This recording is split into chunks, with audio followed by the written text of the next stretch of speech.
Welcome to the Nebrasketball Brunch Show. I am Jack Mitchell, who was doing the live countdown on my fingers. It's like that scene in Wayne's World when they can't stop mouthing the countdown before they go on TV. Real ones know what I'm talking about. Anyway, why don't we just do an entire show on Wayne's World? We could. We could. I'll come out in my full Reebok gear. Little, yellow, tiny, different, new print. Anyway, welcome in. Glad to have you with us. I'm Jack Mitchell from the I-80 Club and KLIN Radio. That's Kaleb Henry from Husker Max. Hello. If this is your first time joining us, welcome. We're going to be doing these shows every Friday on YouTube Live, and then you can also watch them after the fact on YouTube or grab them on our podcast feed for the I-80 Club. So go find your favorite podcast provider. You can see them on YouTube on either the I-80 Club or the Husker Max YouTube pages, and Kaleb links them on Husker Max too. And then you can also hear us on selected games, on selected post-game shows that we call After Nebrasketball. We did our first one this year after the UT Rio Grande Valley game, along with Jacob Bigelow. He joins us for those. One maybe hopefully disappointing note for you all. We are not doing one this coming Saturday. Have some scheduling conflicts, and Bigelow's going to be out. I'm going to be doing some other things. So we are not going to do one this Saturday, but then we get to it for real starting on, Wednesday, when Fairleigh Dickinson is going to be in to Pinnacle Bank Arena. And then after that, Kaleb, we're already at St. Mary's in Sioux Falls and Creighton. So I know. It's like so fast. And we'll talk about that, I'm sure, on the show. So we'll have post games for those. So none this Saturday. So it doesn't mean that we're quitting. It just was kind of the previous plan. But then we're going to hit the next 3 games in a row after that. And then we'll kind of keep you abreast of the plan going forward. But we were sort of feeling things out with the first ever show with that. Hopefully you guys enjoyed it. We had a ton of fun with it. We had a good crowd for it, and hopefully we get some more. So hopefully you guys enjoy it, and hopefully you join us. We're going to start those about 15 minutes after the game gets over when we do them. So the next time to join us on that will be on Wednesday, and I very much look forward to that. I very much look forward to having kind of some more points of data to talk about, because we're going to be having one point of data to talk about today, but that's all right. That's cool too.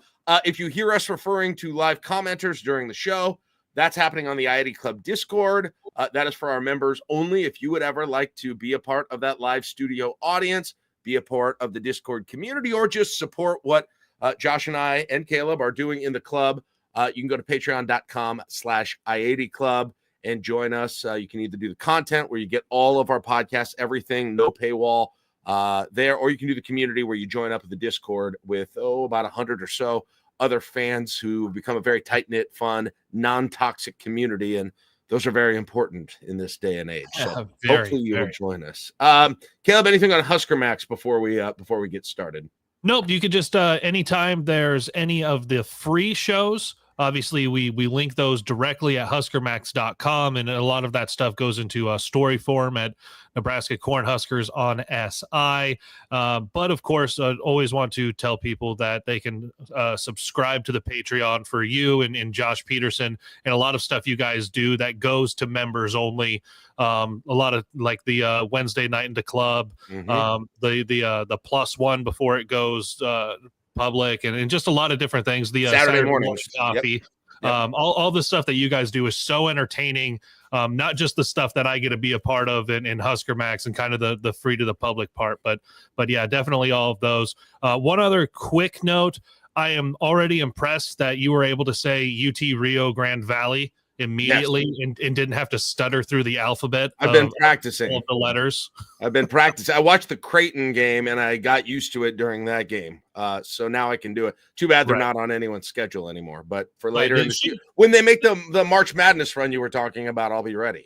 Yeah, well, since they're here, they should be playing. They should have played Omaha also. Just like while you're here, you've played Nebraska, you've played Creighton. That's true. May as well play the Mavs. But that leads me into, so last week we started out with our confidence rating out of 10 in Nebraska men's basketball getting back to the NCAA tournament. And that video got shared all over the place because I was at a 9, you were at a 3.5.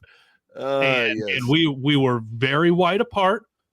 People in the Discord, people on Twitter, people all over the internet had a lot of different opinions about where they were as well. Nebraska men's basketball gets a 20-point win. That team then pushes Creighton a couple of nights later in Omaha. Jack Mitchell, where are you on the confidence rating? One game into the season for Nebraska men's basketball getting back to the NCAA tournament. Kaleb, I can say with full confidence, without any reservation, that after giving a 3.5 on week 1, I am this week, after all that you mentioned happening, the roller coaster of events, I can the number is obvious to me this week. I knew right away when I woke up this morning, it is 3.5. Oh my God. No, are you there was nothing move at all?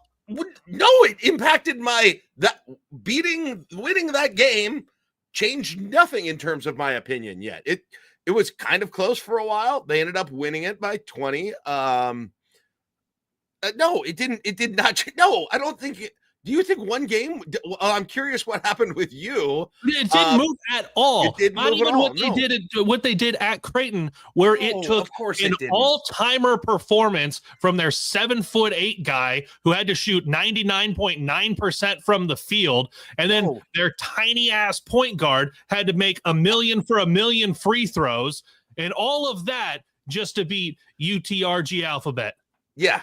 No, not at all. Nebraska won by 20 with, Bryce Williams had a career high at Nebraska, but he didn't even get to 30 points. You had a ho-hum performance. Yeah, you shot a bunch of free throws, but it was just another day in the park for a 20-point win, whereas Creighton had to go and be historical in order to beat them.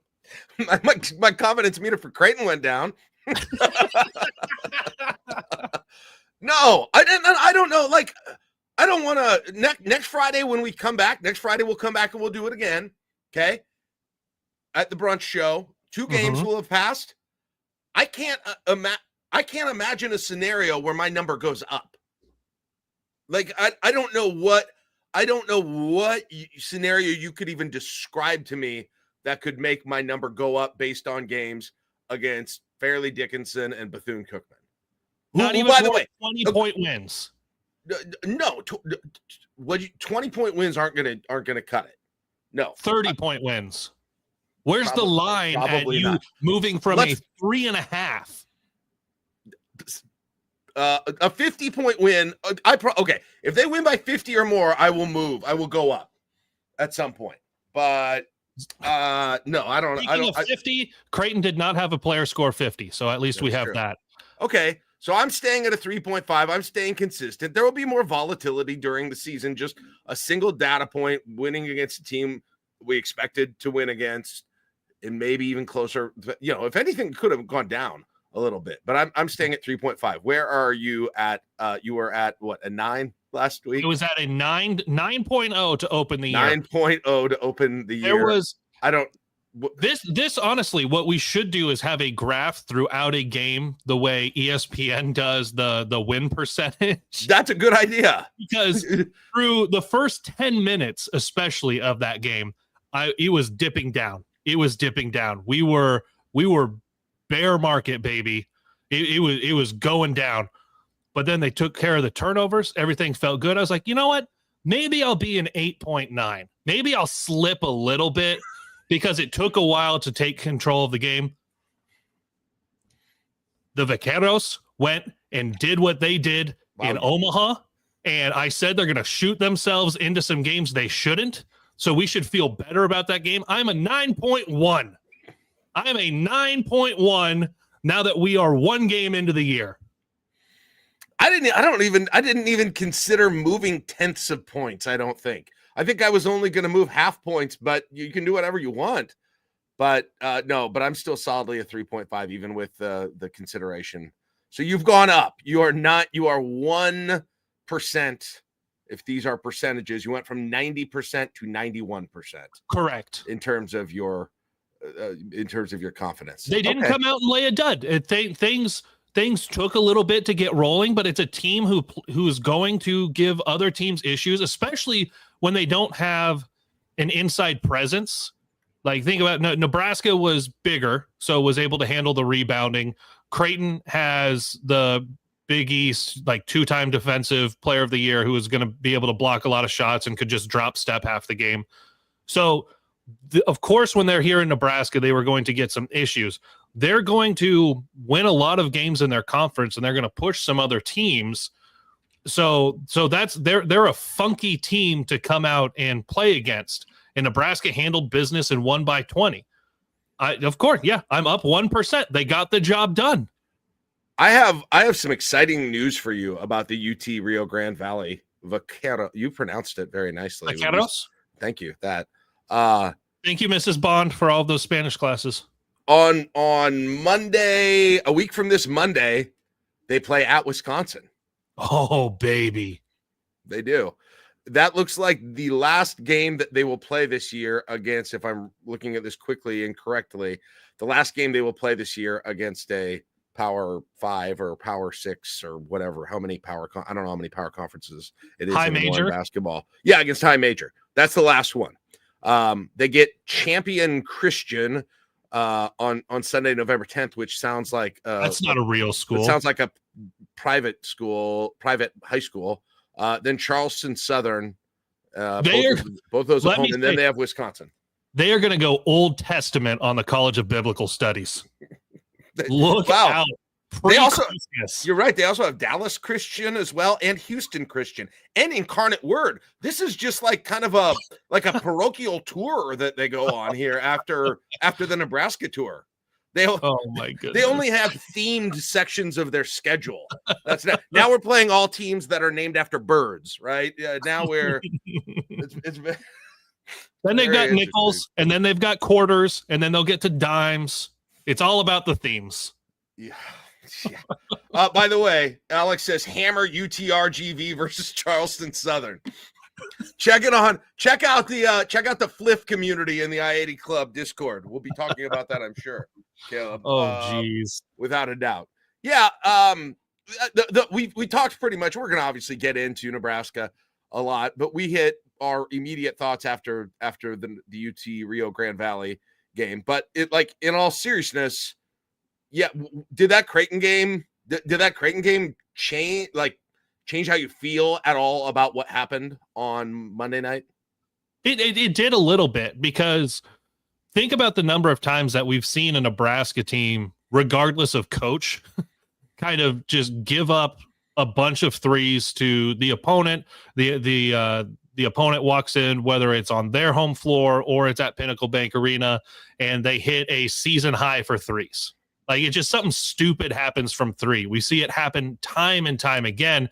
So when UT Rio Grande Valley comes out and they shoot 41 threes and they made a third of those, it was just like, okay. And you end up with a 20-point win. All right, things are kind of fine, but what does it look like against a team that wants to play that way? Like, Creighton can put up a lot of threes. I was actually disappointed that they didn't put up more, but it worked better for them to just go back to the basket with Kalkbrenner as much as possible. That's how they were going to win that game. To see Creighton similarly struggle to defend their guards on the 3-point line. And the Vaqueros went inside, like, they drove actually pretty well especially when Kalkbrenner was on the bench. They were able to get to the rim in a way that they didn't against Nebraska.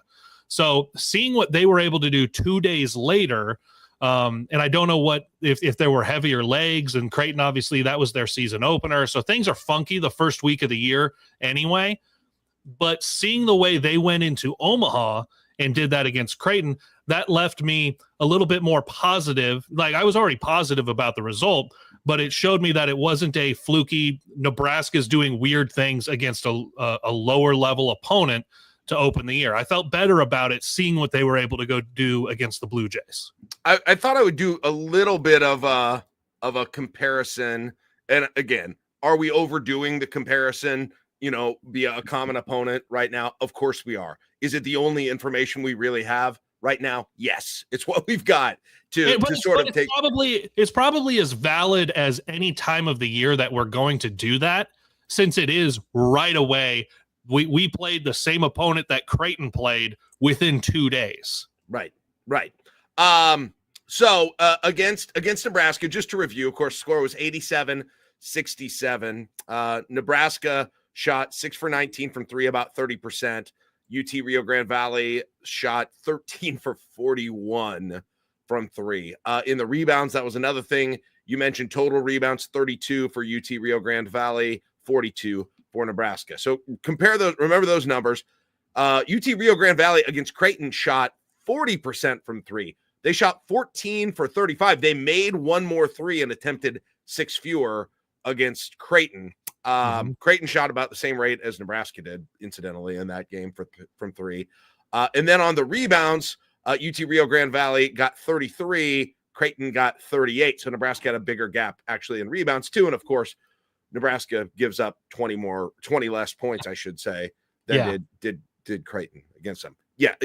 To repeat again, can you get carried away with this? Absolutely. But it's what you've got in terms of data right now. So it is interesting to look at what they were able to do offensively against a Creighton team who, I don't know, like Nebraska ended up having a better defensive night, certainly than Creighton did against them. They also didn't have Kalkbrenner going for 50. Here's a number when you're going comparisons 1-to-1.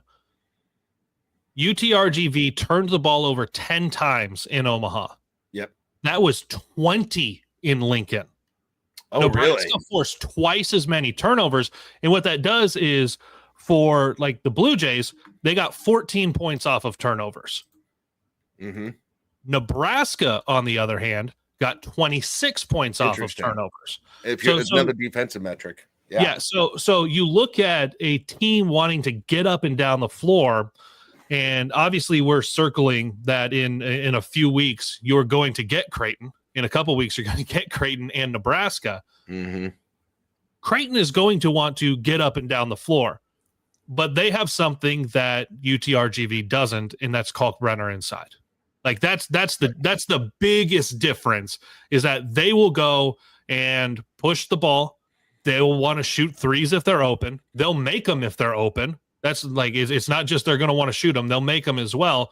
But they have a presence inside in a way that Nebraska didn't see on Monday. And that'll be the biggest difference between playing the teams. And obviously it's a different level of play, but Nebraska to come out defensively and do so much better.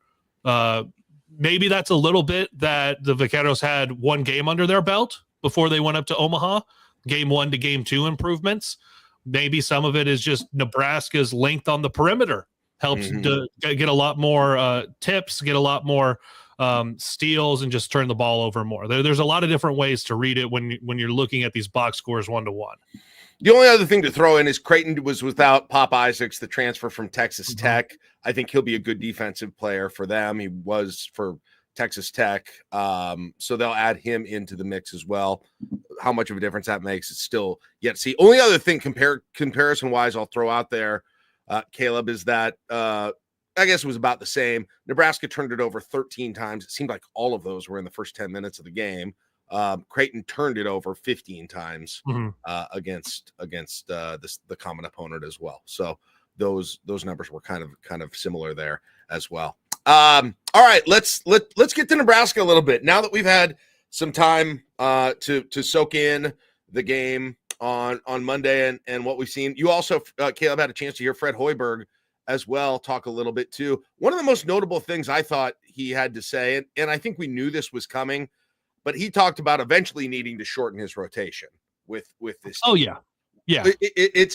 It'll be interesting to me because it always happens during every season. You go back, you're in February and you think back to the games in November and December. And you're like, oh man, you remember the weird starting lineup they had then? Or you remember the weird person who was getting 15 minutes and now doesn't get any minutes whatsoever? Like, remember how, Boogie Cousins was playing a bunch around Thanksgiving and didn't play again at the end of the year?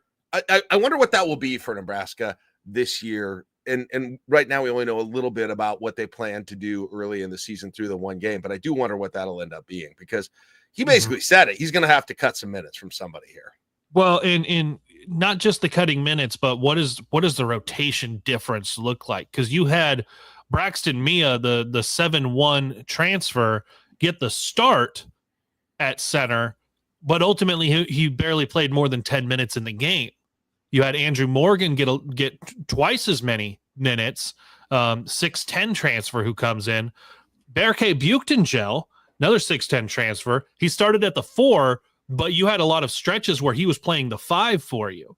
So does Mia ultimately come off the bench instead of starting, or is that something where Hoiberg likes having that as a starter, but it's Andrew Morgan and it's Berke kind of the rest of the way with Mia mixed in a little bit, a starter versus a closer type of a thing? Right. Like you've got that. Which he's done that, by the way. I'm trying to remember who he's done that with, where they start the game and then it feels like they don't play a ton after. Who did he do that with at the beginning of the year last year? Somebody in the chat might remember, but exactly what you're referring to, right? Right. Yeah. Even though they were starters, they didn't get a lot of minutes necessarily. Yeah. And you got, you know what you're going to get at like point guard. You got almost 30 minutes from Raleigh Wooster, who I think we talked a little bit about this last Friday, and I know we've definitely talked about it off the air. That might be the number one addition you made to this program in the offseason. For him to go, he gets 9 rebounds from the point guard position. He has the game high in rebounds, scores the ball well, distributes it okay. Like I think there's going to be some things that you see expand from this team with him at point guard, but you're going to get Aaron Eulis behind him. Like, that's what it is. You're 1-to-1. That's your backup point guard. You've got Bryce Williams and Juwan Gary. How much do you get? Like, where do you pick up all of the minutes for Connor Esigian, for Gavin Griffiths, right? For Sam Hoiberg? There's a lot of different guys out there. Like, what you can get as a closer from Sam Hoiberg late in a game defensively, but you don't need him as a as a sub-in point guard as you needed it. Like you needed him when there would be foul trouble or something last year. Exactly. So because you have the point guard duo of Wooster and Eulis, Sam's minutes might be going down this year compared to what you saw last year. That doesn't mean he won't be just as important late in games, or if things get tight, or depending on a rotation, foul trouble, all of those things. But that's probably a place where some minutes get backed down. It might be 10 minutes a night for Sam Hoiberg this year. If Connor Esigian, man, I love him shooting the ball, like, especially if he's hitting it. Yeah. But it's not going to be him. They're going to need his points. He's not. Yeah. You're bringing him one of the first guys off the bench, but unless he is just hotter than hot, you're not starting him over Bryce Williams and Juwan Gary. So like, where it starts to fit into the rotation. Gavin Griffiths is going to have to make some shots when he gets in there. He was 0 for 3 from deep. He's the one I'm going to wonder about. He's kind of a wild card with his size and his ability to shoot. So yeah, you're right. It's going to be interesting to see this rotation develop and where the minutes go. Yeah, who's the one you've got the least FOMO of upside for missing out on? Right, that's interesting. And by the way, I think I said Boogie Cousins. I meant Boogie Coleman. The chat is telling me, not Boogie Cousins. Yeah, Boogie Coleman. Oh, there's so many boogies. It's important. And I think, and by the way, in the chat as well, Corny said he thought maybe I was thinking of Alec, and I think that's who I was thinking of, Alec, at the beginning of the year. Right, he was a different guy at the beginning of the year than he was at the end of the year. Remember, he was starting, and there were people I think were even kind of wondering why he was getting the minutes that he was, because getting the starting nod, because he wasn't doing a ton with the minutes. But my question for you and for the chat is, right, whose ceiling of that kind of middle group gives you the least FOMO if they're on the bench, right? It's definitely not Esigian, right? No, I think you obviously it's not him. It's not Mia, just because of he's so unique with his size. I don't think. Yeah, your bigs are set. Like those between Berke, Mia, and Andrew Morgan. And it's not Berke and it's not Morgan. It's none of the bigs. Yeah. Right? Like to me, it's gonna end up being Griffiths. I agree. Because of the potential to go off. But if he only gets 5 minutes and he misses 2 shots in those 5 minutes, I don't know if he's dynamic enough. We'll see. You know, you could prove me wrong too. I mean, he coming in. He was a highly rated recruit too. I need to get more familiar with what his game and what that like. What does high upside? What's Griffith's upside really look like beyond hitting threes? Right. Exactly. He drove the ball. He had a nice drive the other day that I was like, oh, that looks pretty good. iFormation says, wasn't he a top 50 recruit? I think he was. Yeah. He was highly rated. So it's going to be hard, but as it stands right now, I would put him at if I'm kind of ranking that the spongy middle, and you got to have Ulis, right? So Worcester can get a blow every once in a while as well. Yeah. So that's 10 and deep. Hoiberg is the other one then. Yeah. So that's where you're at. You're probably saying you're out of those 10 guys, because those are the 10 that played on Monday as well. Out of those 10, you're probably shrinking minutes for Griffiths and Hoiberg. And they combined for 26 minutes. Yep, they got 26. But Mia only got 10 and Ulis got 11. That's where Ulis is going to stay, I think. Yeah, well, because Worcester's going to be a 25 to 30 minutes plus. Yeah. And by the way, the other minutes, Worcester got 30. Bryce got 28. Berke got 27. He was the third most minutes. That's interesting. And then Gary at 25, Essesian at 23, Morgan at 20. If you're wondering about that. Yeah, if you got to trim minutes off that, I don't see where you're trimming other than Hoiberg and Gavin right now. Yeah. Probably. And you're probably here's the thing, you probably want to get at least 3 more minutes out of Juwan. You know, like he played he played 25 and a half minutes. You probably want to get that up to 28 to 30. The first game out, you're wondering where the legs are, because it's different between being in practice, doing the secret scrimmage, doing the exhibition. Now it's real. Like there's always that difference between now it's a real game and what's the fatigue level going to be like? How are the legs going to hold up? Bryce Williams ends up at 27, just shy of 28. But remember, he was cramping for most of the end of that game.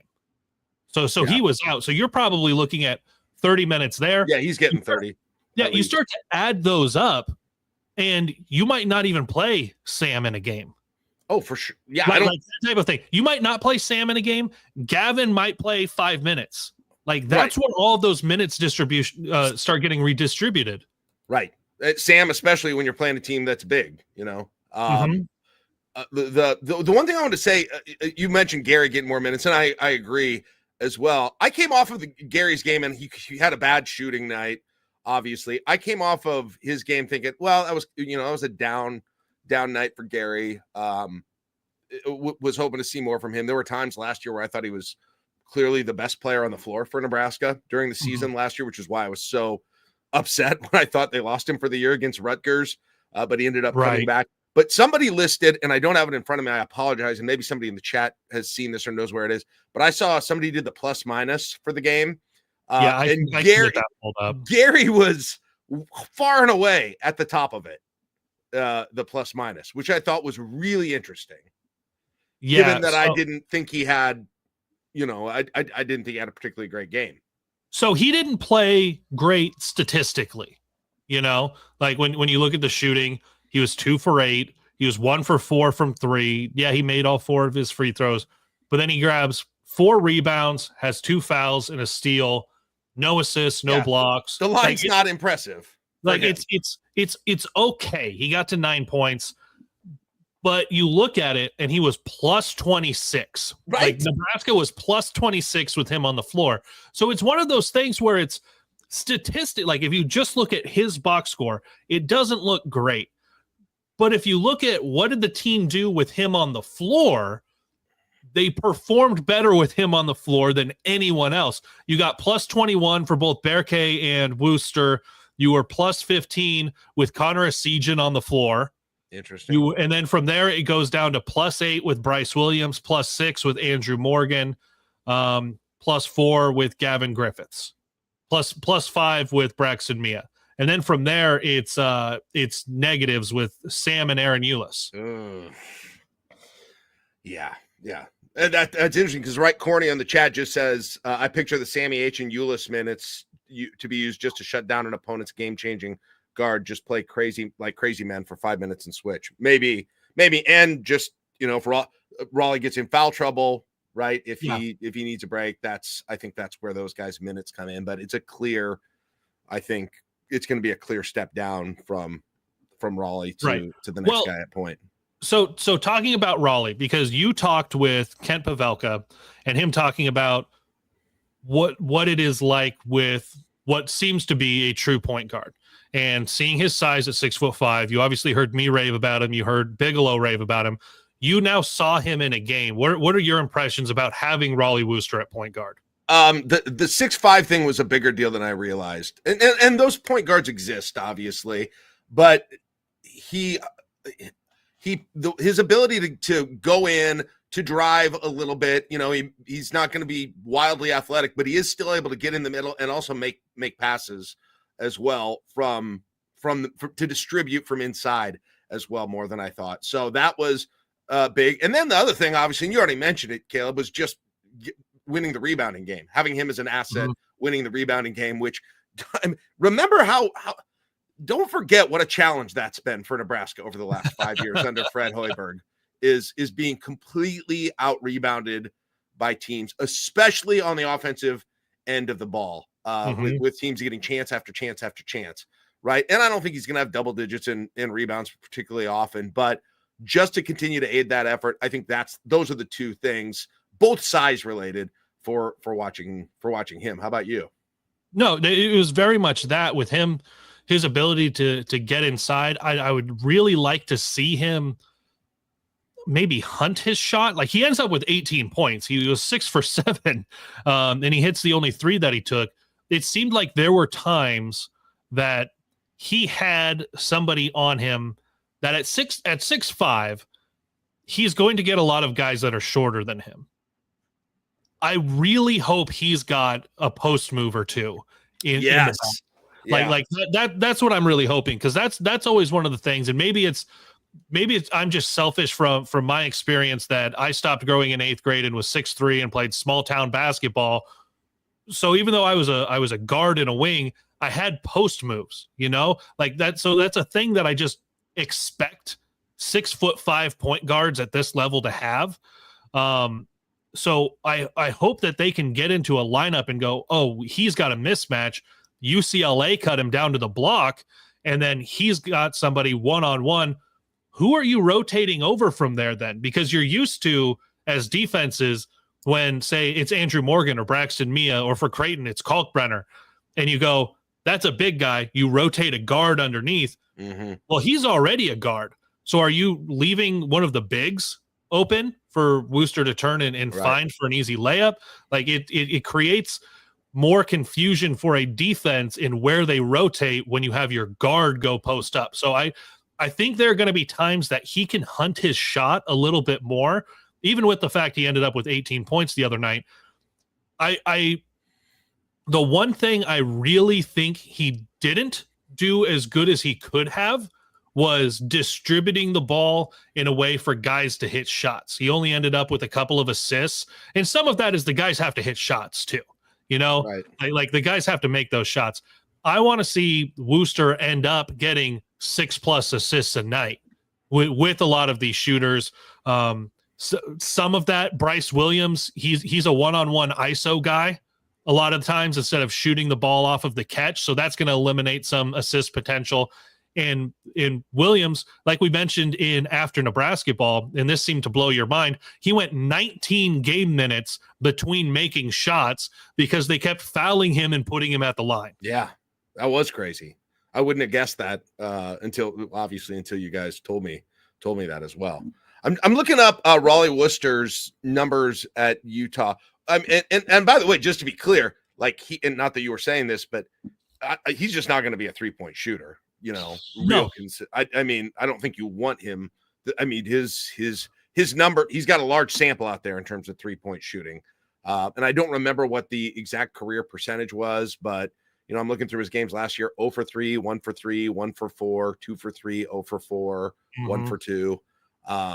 But I am looking at his assists, and it is interesting. It's kind of all over the board, but you know, looking last year, just 1 for assists last year, 1, 5, 2, 7, 4, 9, 8, 10, 3, 1, 3, 6, 9.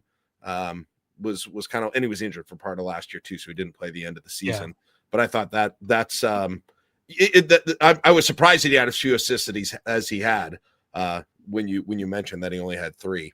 So but again, for career 3-point percentage, he's had 1 season that he shot better than 30%. Yeah. And that was back at his first year at Utah, because he played at Utah State first. Then his first year at Utah, he shot 32.8%. Right. Other than that, it's actually regressed. His second year at Utah, 27.8. His last year, he shot 27.6. Obviously, this year he's shooting 100% because he shot 1, he made 1. If you can get, everything's changed.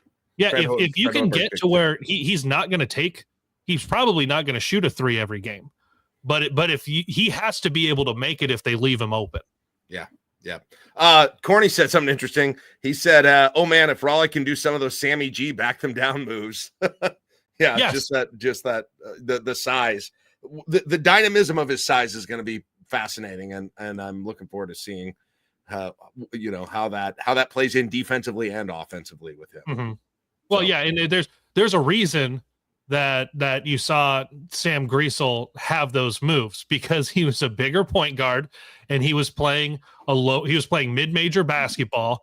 And what happens? You don't get a bunch of tall point guards. You're able to get mismatches. So he was able to go get that experience and bring that to Nebraska. And it worked out so well at those times when Nebraska just needed a bucket. Mm-hmm. And it was like, Griesel, just go back this guy down, lay one in, and we'll feel good about ourselves. And I definitely didn't think of Raleigh like that when I just heard his kind of scouting report, having not seen him. But he's just 1 inch shorter than Griesel. Griesel's 6'6". Raleigh, yeah. Well, in 6'5". Just looking at them, like just picturing them in your head, it feels like Griesel is 2-3 inches taller. When Corny said that was my first thought. And some of that is because Wooster is thicker. Yeah, maybe that's true. Which should mean, okay, you remove 1 inch, you add, I don't know, just guesstimating, 15 pounds, like something like that. Yeah. He should be able to out-physical a guy getting to the basket. Yeah, yeah. Alex says Griesel probably longer wingspan. That's probably true too. For sure. Let's talk a little bit about let's talk a little bit about Berke. I think we touched on this on Monday night. I'm still really fascinated with who he is, to be honest, because I still don't know. I still don't know who he is, who he's going to be, and how he's going to be used. We've talked a lot about his size, and everybody's talked a lot about his size as well, and how thick he is, and how I think people were surprised by that. But like, I don't know, Caleb, what's your best approximation of how they use, because the FOMO with him is definitely high if he's not on the floor. And he was on the floor a lot. But I still don't feel like I've got a great grasp of his role just one regular season game in. He feels like a better defensive, more like he's at least from one game and seeing the exhibition as well, he feels like a more athletic Rink Mast with less 3-point shooting. Okay. Like, and I think that's really where the role is going to be. I think he handles the ball better than Rink did. I would love it if Rink was healthy and you had both of them on the floor at the same time. That is a tremendous 2-man game if they were the 4 and the 5.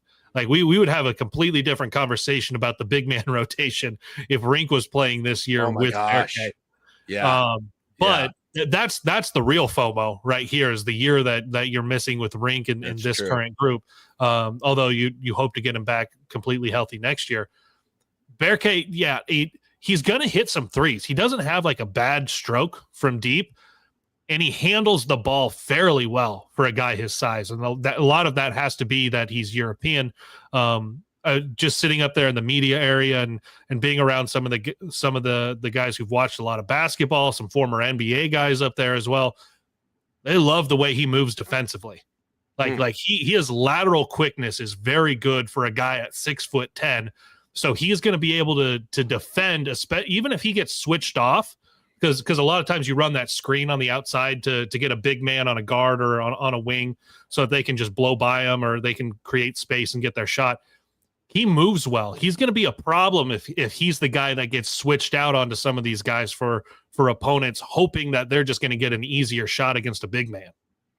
I'm looking at he only played 26 games at UCLA, 16.3 minutes. So it's kind of a small sample with him. He was averaging 4.5 points a game, shot 3-pointers at a 30% clip, 29.7. His most notable, he was getting 2.5 rebounds per game in that situation. By the way, I'm looking at his picture on ESPN right now. It happens to be the site I'm on. And now I know why I didn't recognize him when he first came out and I first saw him this year. His hair was completely different. And he does look, he's at least on the pictures that I've seen of him, he does look a lot smaller than he is. Now this lists him at 6'10", 244, but now I know, like, he looks totally different than this picture of him at UCLA right now. Yeah, you compare the picture on ESPN and the pictures that initially show up where he's got a little bit longer hair, he's clean shaven, and then you go to Nebraska's website and it's shorter, or you get to the game and it's like buzzed, and he's got he's got the shadow and the dirty stash. Like he looks like he's been through some stuff lately. Like he has really matured and been in some fights and stuff. Well, what happened between UCLA? Yeah, between LA and Lincoln was the European Under-20 championships over the summer. I think that changed him. Yeah, he was playing for Turkey, and he's like, guys, I think we're going to need to get into it. I think we're going to need to get into this. Alex posted a picture, even his first picture as a Husker, where he had longer hair but still had the facial hair. He still looks 5 years older in those pictures than he did in his UCLA pictures. Yes. He aged 5 years this summer, you guys. Yes. And I think that's probably a good thing. But I'm just telling you. Where were those championships? The Turkish, the championships, the Euro championships. That's a good question. Yeah. Yeah. I don't know for sure. Which, by the way, in the championship game for those under-20 championships, that might be the interesting numbers to look at. Yeah, he had 15 points, 14 rebounds against Iceland in the European under-20 championships. He averaged 12 points and 7.7 rebounds a game, shot 51% from the game or from the field, 54% from three. Let's do that. Now, okay, that's the international. Do that. Well, that's a weird line, by the way. Yeah, so that's 51% from the field, but 54% from three.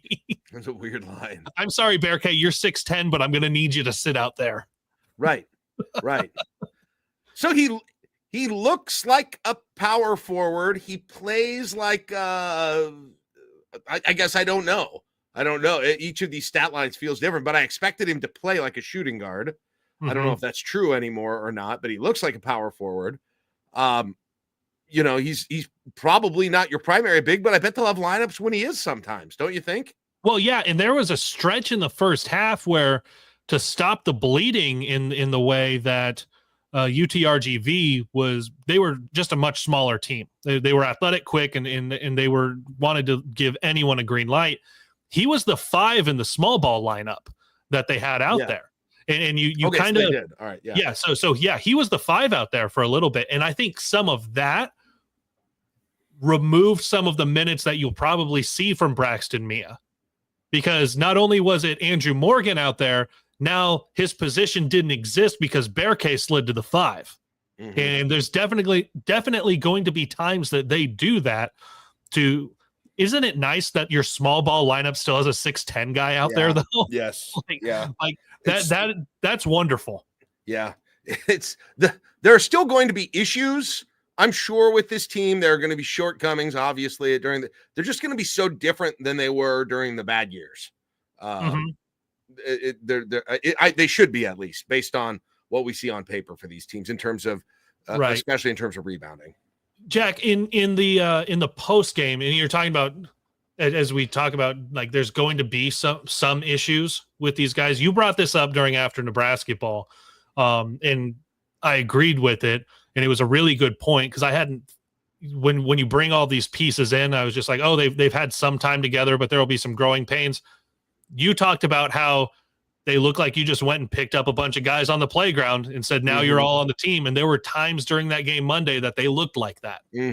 Yeah, for sure. There's going to need to, even though they've been practicing, the lack of guys other than kind of the core of Bryce, Juwan, and Hoiberg, just haven't played together. And for some of them, might even be language issues, those sorts of things. It's come in major travel and big changes. And this is true of everyone to some degree in the transfer portal era. But I think we'll have a better idea, certainly, and they'll have a better idea of how they function, who has what role when they get a few more games in here at this point. And that'll be something too. So on the chat, Alex says, very poor man's Jokic. Is that the comp? I mean, obviously not straight up, not as good, but in terms of style. Yeah, you'd love for it to be that, right? Because he can shoot. He maybe doesn't look like he should be able to move the way that he does. Jokic is probably like 40 pounds heavier. Yeah, he's a lot. Yeah, he's still a lot bigger. Yeah. Probably owns one or two more horses than Berke does. Right. But you would love for that to be the comp. Like, you feel really good if it's a guy who can handle the ball, who can distribute it like a point guard. And probably the biggest thing that you'd want out of that is the scoring and rebounding. Yeah. Because you have to think about in the NBA, you have to commit guys to Jokic because he can score the basketball. And because you commit guys to him, he has elite passing and can find all of those other guys. So can Berke score like that? Like, we have yet to really see that. He didn't get a whole lot of opportunities on Monday, but if he can score like that to where he's a 15 points a game guy at least, then they have to start committing somebody to him. And what is how does he distribute the ball from there? Is there a UCLA Berke phase that Jokic had where he was skinny, had long hair, right? Looked like more of a teenager, and then it looked like he spent a summer hanging with the wrong crowd and came back the next year as the player he really was. That's what I need to see there. Well, not really, because like when you search older pictures of Jokic, he's a little chubby. Yeah. Like, and then he just grew a whole bunch. Yeah. Like, he just got really tall with that weight and just moved really, really well. So the comp that Alex is talking about on our Discord right now is Tony Kukoc. Interesting. Yeah, which Kukoc was tall. He was fairly big, but he didn't feel. I have to go. It's been a while since I've broken down Tony Kukoc film, if I'm being honest here with this whole thing. But I still remember him as just primarily a shooter. But I could be very wrong about that. He scored in a lot of ways. But that's an interesting one. I think too. Okay. Here's the difference between Berke and Kukoc. 50 pounds. Yeah. Right. That's the thing. Yeah, but Berke, maybe I think UCLA. I think that's what they were thinking when he was at UCLA, though. I think that's out of date now. Probably. So I don't know if his size change is good or bad, to be honest. I'm at that point now. Yeah. The Husker site lists Berke at 6'10", 244. Tony Kukoc in his playing days was 6'10", 192. What? Okay. Yeah, that checks out. Although that sounds a little low too for Kukoc, but still, yeah. So yeah, when you're looking at, and it's at 30 years ago, like what was the difference in the game 30 years ago to now? Right. Guys are a lot thicker, they're a lot stronger, they're a lot more athletic. Not that the game's necessarily better, that's just what it is. But when you add the 50 pounds, he's not going to be as dynamic driving the ball if you're thinking historical Tony Kukoc, especially once he got to the Bulls, you know? Yeah. But so I think it's like there's some combinations on the comp. A little bit Kukoc, a little bit Jokic. If you're somewhere in the middle of there, you've got a really good basketball player, you know? Yeah. Yeah. Oh, obviously. It'll be fascinating to see how he how he develops, how he gets used. Question I had for you in the chat was about Braxton Mia. We've touched on this a little bit. He gets 10 minutes. He starts. In the first game, in the exhibition game, it was just striking again for me to see someone that to truly have a 7+ footer out there for Nebraska when they haven't had that. But I do wonder how if you weigh if he's a bit of an offensive liability when he's on the floor. He looks a little turnover prone. Sometimes ends up having the ball outside of the lane, and I don't feel comfortable with that in the little bit that I've seen as well. I wonder how much he develops offensively to be someone who can get more minutes. His obvious role, the biggest reason to have him in there is to be a defensive presence against the big, to be a rim protector. For sure. How much can he add on offensively to get him in there more? And then especially again, we have matchups like you did on whenever it was Monday. Yeah. That's why they didn't have him in then, right? Yeah. Well, like he should have been at his size, and you saw it. It's a different level of player. Like, I'm not saying Braxton Mia is anywhere close to Kalkbrenner, but you saw when you have size and you have at least a post move. I don't know what Braxton Mia's post move is other than I'm tall. Right. Because his post move is dunk the crap out of it, probably. Yes, it's nobody's in front of me. I'm going to turn and dunk it. And there were times that he went to on Monday. You saw a little jump hook thing try to happen. It wasn't super great touch. If he could get that, I like have a drop step and have a jump hook. And that's all you need at 7'1" right now to be someone who can contribute to this team. I don't know that he has an above average either one of those. So how much can you get a little bit of development so that when you get into the Big Ten season, you're not an absolute liability on offense? You can go, oh, you have a mismatch. You can throw the ball to you. You can power dribble, drop step, lay it off the glass or dunk it, whatever you want to do. But now they have to actually care about you, because that's what you want is him on the block. The ball goes in there. They have to double and he can spray it out and you can get some open threes. He's got to be able to do that though. Yeah. If they know that even if there's a 6'9" guy on him, that they're going to be able to body him up and he's not going to get a clean shot. They're not going to opponents aren't going to send doubles and you're not going to get the open threes. And then you have to worry about him dribbling the ball or making a difficult pass to get it out of there. So if he can just develop a little bit, that'll increase his minutes. Andrew Morgan, he's got some good post moves, and that's going to eat up what Braxton Mia is able to do throughout games in where his minutes are going to go. Yeah. And obviously I like Berke's feet. He moves really well, but Andrew Morgan's got good post moves, 3 inches shorter. But if Braxton Mia can get just a little bit of that, you love it, because then he can stay on the floor defensively. And if he can stay on the floor defensively, he can defend the paint for you in a way that feels like you haven't really had maybe early season Rink Mast like you and Kent Pavelka were talking about before he really started to get kind of banged up. But you haven't had a true rim protector in a long time. And in this league with the size of guys and the size of the guy you're going to see in 2 weeks, you need to have someone who can body up inside defensively.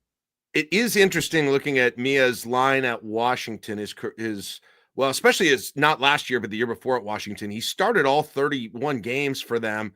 He averaged during that season, Kaleb, 27 minutes a game for them. He wasn't a defensive specialist for them, or a matchup specialist for them, at least. He was averaging 8.8 points per game. His field goal percentage that year was 70%. His career average is about 72%. And blocks, 1.6 blocks a game. So definitely the rim protector as well. Those numbers have not matched up with my super early perception of him. No. And again, it's unfair for me to have that much of a perception of him right now, but it's interesting to look back at those based on how I've kind of framed my expectation of the type of player that he's going to be. Right. And in this analysis is based off of a game against a team that plays a way that you might not see anyone else play the rest of the year. Yeah. Like that's what it was on Monday. Mia's minutes, he's around 10, but is that more to do with the way he was playing, or is that more to do with the way the game played out and UTRGV plays their offensive style? Is it going to be a little bit different against Bethune Cookman tomorrow, where they're going to shoot a lot more mid-range? They're going to get inside a lot more. I mean, everyone all year is going to get inside more than UTRGV did. But what does it look like when you're playing against somebody who's not out there to shoot 41 threes? And they're going to challenge you inside a little bit more, like you're going to see against St. Mary's, like you're going to see against Creighton, like you're going to see once you get into the Big Ten schedule. I think once we get into, like you said at the beginning of the show when we did our confidence ratings, a lot more data points than where we're at with this one game that, of course, we're going to overanalyze because that's the one game we have. Right. For sure. Let's talk real quick about the games coming up this week. Bethune Cookman, they have had a single game. They played Texas Tech, who's obviously been a solid program, NCAA tournament team last year, and Texas Tech won that game. I skipped away from it here. 94-61. So that's their only game, and Nebraska's their next game. And they're, to the extent that things like KenPom matter right now, and there's not a lot of data, they're ranked lower. They're ranked actually even lower than UT Rio Grande. Bethune Cookman is 307, right adjacent to Nebraska Omaha, if you're wondering. Oh, okay. On KenPom, Fairleigh Dickinson is at 353. So they're even, at least if you believe KenPom now, even a more. They played Miami. They lost 113-72 to Miami. Wow. They played a team. Their second game was against a school or team named Purchase. The Purchase Panthers. Yeah, they won that. They won that 112-72. They've got Creighton before they have Nebraska. The Purchase Panthers, by the way, are a Division III program. They won 112-72. Miami scored 113 on them. Kaleb, Creighton is going to score 150 on this team. Yes, they are. They're going to score 150 on this team on Sunday. But here's the nice thing that we have. Game. This is Fairleigh Dickinson we're talking about right now. Yeah, FDU, that Nebraska plays next Wednesday. Yeah. Here's what we're going to have when we get into after Nebrasketball next Wednesday. We will have a second game against an opponent that has also played Creighton, where you can see 1-to-1. Yeah, what true. Did this team do in Omaha? What did this team do in Lincoln? Obviously, matchups, games run differently. That's the hard thing about using the transitive property in any sport. But they will be playing 3 days apart. Nebraska and Creighton both played UTRGV 2 days apart. These are good data points to have early in the year as you work yourself up to only 5 games into the season to get to the Nebraska Creighton game. These 2 games, I want no nerves in the second half from me. Okay. And that's not asking me to do something. That's asking them to do something. Okay. I want no 5 minutes left, 5-point game nerves. That would be very, I'd appreciate that a lot. I'd like to go in at halftime up, 13-17, 13-20 in that range, more than double. In that range, not that. No, not the score. No, I hope, especially against Fairleigh Dickinson, Nebraska is over 50 at that point.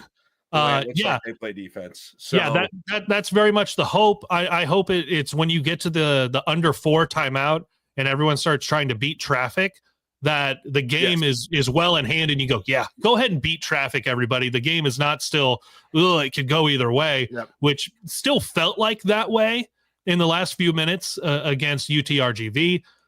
I hope you're right. It's 20 plus, it's 30 plus, and saying, go ahead and beat traffic, everyone, because Nebraska's got this in hand, and you are emptying the end of the bench. Yeah, let's have some boring games. And let's get to see, you didn't even get to see Nick Janowski at all, or right? You didn't get to see any of the deep bench for Nebraska, which I was kind of. These are the games that those guys are hoping they're going to play in. Well, so I hope we get to see those guys. Well, and the difference is, are you redshirting Janowski? Yeah, I guess that's it. I guess I didn't even consider that. Do you think that maybe they're thinking about that? That could be. Has Fred said anything about that? He's talked a little bit about just kind of like the rotation, and you have to figure it out because is Janowski going to get five minutes a game? Is that worth burning an entire year on? Yeah, that's true. In basketball, does anybody redshirt anymore, though? I guess they do. Yeah, Fred's tried to redshirt guys, but a lot of times they've redshirted and then left. Yeah. Well, we'll see. All right, so there you go. That's a look back and a little bit of a look ahead. Next time we talk, Caleb. Well, next time we talk will be the Wednesday. Post-game show. So hopefully we're talking about some kind of triple digit. Nebraska gets triple digits. It used to be you had to get triple digits to get free runs after Nebraska basketball games. That was like the 80s version of that promotion. I don't know. Do they even have that anymore with the backs of the tickets? All my tickets are digital, so maybe not. I sit in the media area. Yeah. I don't get tickets anyway. I don't know. I don't know. So maybe triple digits for Nebraska. We'll see. So we'll talk Wednesday after that game. That is a 7:00 game for Nebraska. So we'll probably go on Wednesday night about 9, close to 9:30. 9:30 probably. Again, no show after the game on Saturday. Got some schedule conflicts there. But we're going to get back to it Wednesday. And then the next time we talk for a Friday brunch, Caleb, we're going to be on the not the exact eve, but the eve of the weekend of Nebraska versus St. Mary's. And your first two St. Mary's is 2-0, by the way. Wins against a couple of Ken Palm teams in the hundreds, so better competition than Nebraska's seen. Neither of them were real blowouts, though, but they are 2-0 so far. And we'll probably come into that game unbeaten. And then the Friday after that, it will be pre-game for Nebraska versus Creighton. It's so fast. Friday night. Nebraska Creighton is always on like Sunday at 4:00. It's been that way forever, it seems like, or in the evening. And it's just having that on a Friday night is going to infuse even more madness into that. How's about this? Back-to-back Friday nights. You've got the Creighton basketball game and the Iowa football game. Oh, geez. That week is going to define a lot of the next several months of my life. And maybe many of yours too.